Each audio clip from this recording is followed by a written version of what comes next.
Opa! Salve, salve! Beleza?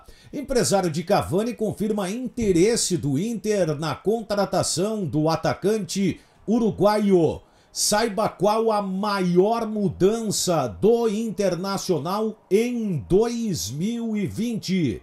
D'Alessandro está mudando de opinião? Campas e Servi seguem nos planos do Inter? Estes e outros destaques aqui no canal. Então, vem!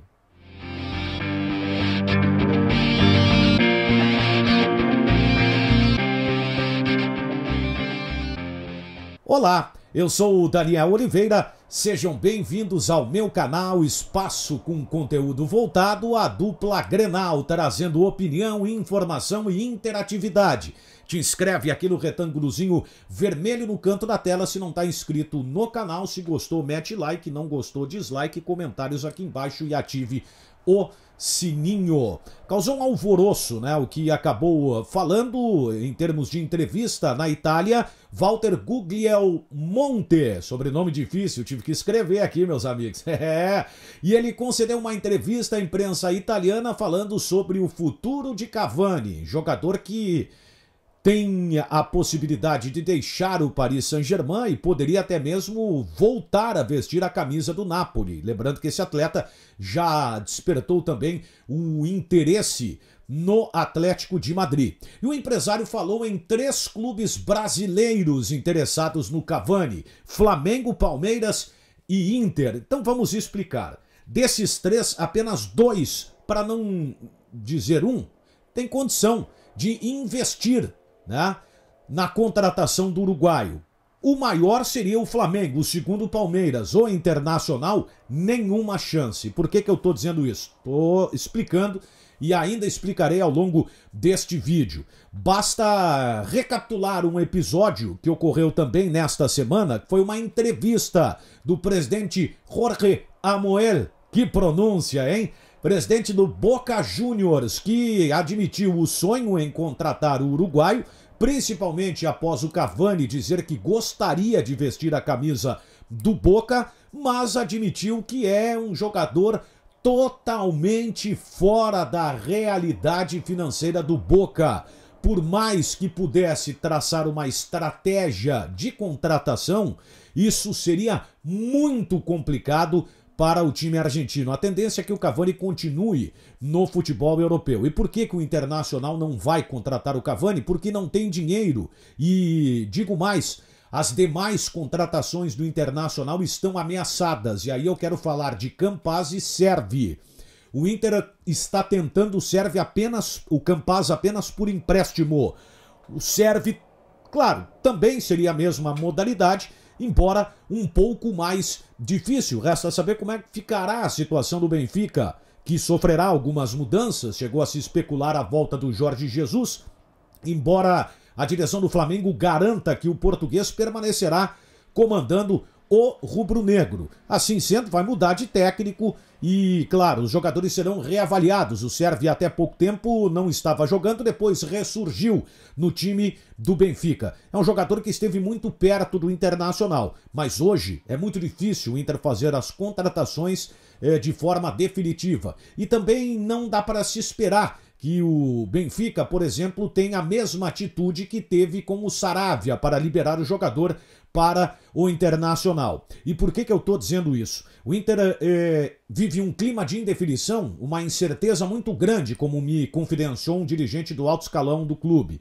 E ao dizer isso, o presidente Marcelo Medeiros tomou uma série de iniciativas que já foram, inclusive, em algumas áreas implementadas. O presidente determinou que todas as áreas passassem por uma redução de 30% dos seus gastos, a fim de não abalar financeiramente a situação do Internacional, que já não é boa nesse período sem futebol. Até porque não se sabe como será o mercado para contratar e muito menos para vender. E o Inter teria muito pouco em termos de venda hoje.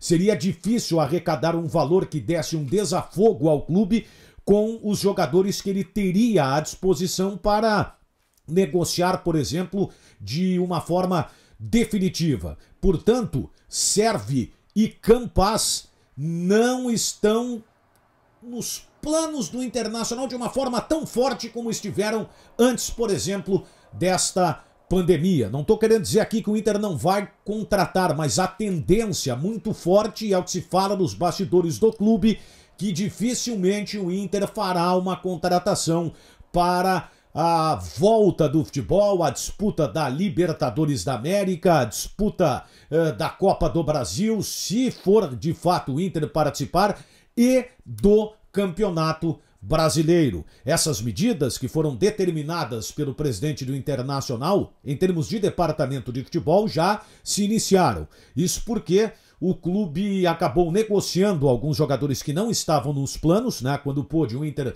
fez questão já de repassar os atletas, né? Muitos por empréstimo, sendo que o Inter ainda pagava um percentual do salário. O que pôde devolver, o Inter devolveu. Outros clubes acabaram negociando com outras instituições, enfim.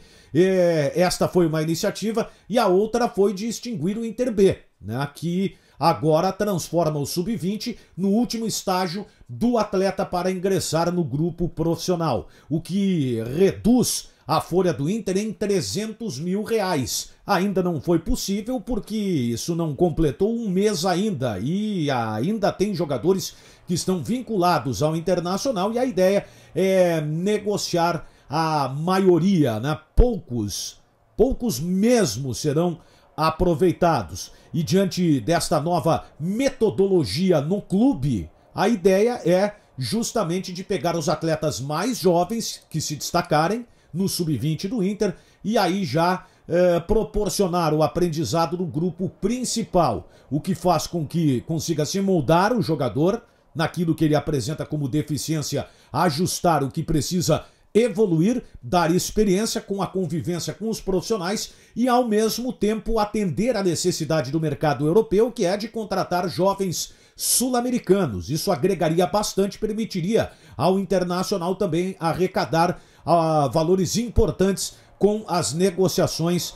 destes atletas. E, em cima disso, né, se criou também a expectativa sobre o Taison no ano que vem. É muito cedo ainda para falar em 2021, mas é muito difícil que o Taison jogue no Inter.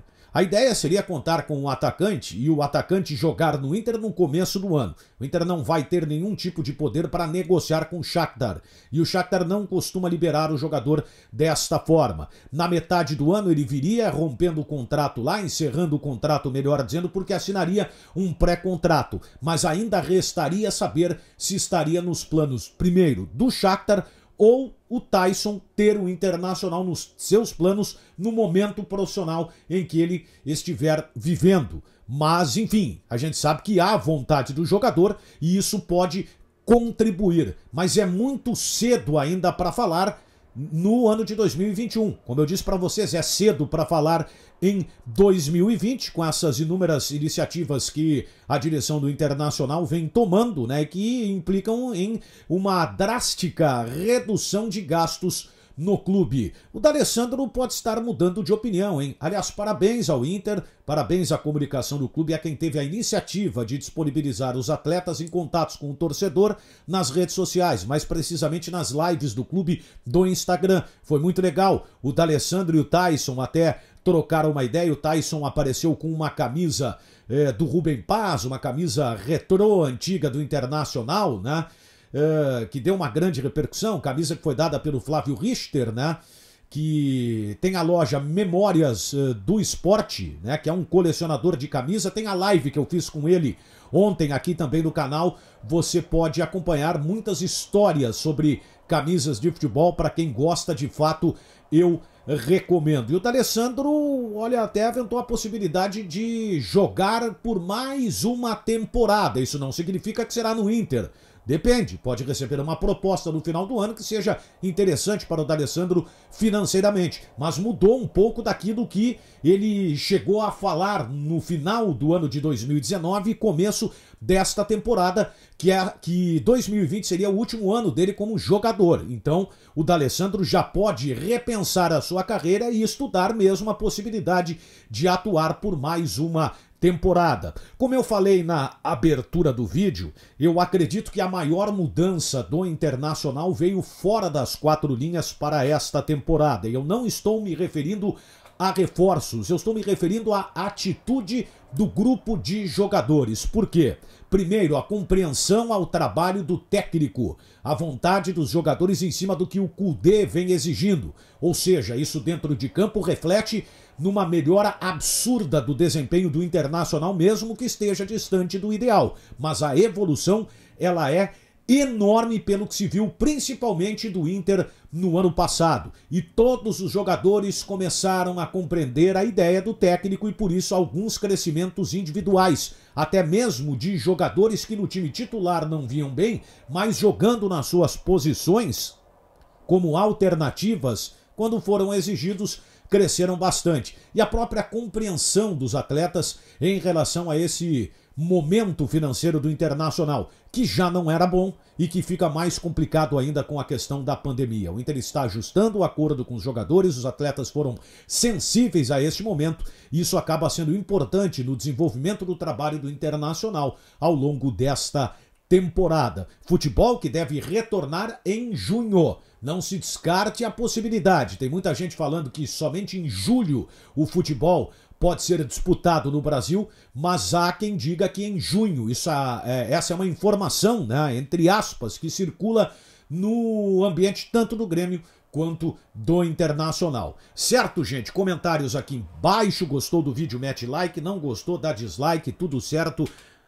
Clica aqui no retângulozinho vermelho para te inscrever no canal. Ative as notificações. E até o próximo vídeo. Beleza? Fui!